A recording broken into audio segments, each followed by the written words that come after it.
बिस्मिल्लाहिर्रहमानिर्रहीम। अस्सलामुअलैकुम वरहमतुल्लाहि वबरकातुहू। आज का टॉपिक लेके आपकी खिदमत में हाजिर है। एक शख्स एक आलिम दीन के पास आता है और ये कहता है कि मौलाना साहब मेरी औलाद बहुत बदतमीज़ है, बताइए उसके लिए ऐसा क्या वजीफ़ा क्या दुआ करूं कि जिससे वो नेक और फर्मा बरदार हो जाए। वो आलिम दीन उस शख्स को बैठने के लिए कहते हैं। जब वो शख्स इत्मीनान से बैठ जाता है तो फिर आलिम दीन उससे सवाल करते हैं कि बताइए आपकी शादी कैसे हुई। वो शख्स हैरान हो जाता है और चौंक जाता है कि यहाँ तो मैं औलाद की तमीज़ की और फरमाबरदारी की दुआ मांगने आया हूँ और मौलाना साहब किस तरह का सवाल कर रहे हैं। तो मौलाना साहब उस शख्स को गौर से देखते हैं और फिर मुस्कुरा के कहते हैं कि सुनो, तुम इस बात पे ताज्जुब मत करो क्योंकि तुम्हारे खुद के सवालों में ही तुम्हारी बातों का जवाब है। तो वो शख्स झिझकते हुए कुछ देर सोचने के बाद बता देता है कि मेरी शादी बहुत धूमधाम से हुई। तो मौलाना साहब कहते हैं कि फिर भी किस तरह की धूमधाम से हुई। तो वो शख्स कहता है कि मौलाना साहब मेरी शादी में खूब नाच गाना हुआ, पूरी रात हमने हंगामा किया, धूमधाम से शादी हुई। तो मौलाना साहब कहते हैं कि फिर आपने अपनी औलाद की तरबियत कब से करना शुरू की। लाजिम है कि जब औलाद बोलने लगती है, जब बच्चा बोलने लगता है, उसको कुछ अल्फाज बोलना आते हैं, तभी से हम उसको अच्छे बुरे की तमीज़ सिखाते हैं। तो मौलाना साहब कहते हैं कि आपने तो बहुत देर कर दी, औलाद की तरबियत तब से तो नहीं होती। तो वो शख्स हैरान हो जाता है और वो कहता है कि इसका क्या मतलब हुआ।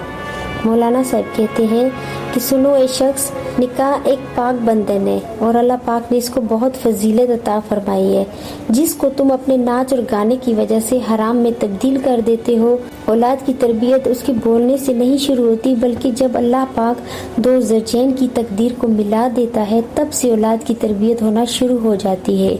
इसीलिए अहदीस रसूल से भी साबित है कि तुम ऐसे घर में रिश्ता करो जिस घर की औरतें बापर्दा और बासीरत हों। फिर मौलाना साहब उसको कहते हैं कि जब अल्लाह पाक दो ज़ौजैन की तकदीर को मिलाता है और निकाह के पाक बंधन में जब दो ज़ौजैन की तकदीर मिल जाती है तो अल्लाह पाक की तरफ से खुदा रब्बे जुल जलाल की फरिश्ते, रहमत के फरिश्ते उस पाक बंधन में अल्लाह की रहमत लेके आते हैं, जिसको तुम अपने शैतानी कामों से वापस भेज देते हो और उसी के असरात हमारी औलादों पे पड़ते हैं। तो दूसरा स्टेप ये बताया जाता है कि जब बच्चा माँ के पेट में होता है तो जो जो अमल उसके माँ बाप करते हैं अल्लाह की कुदरत से वो बच्चा देखता है और उसका मुआयना करता है।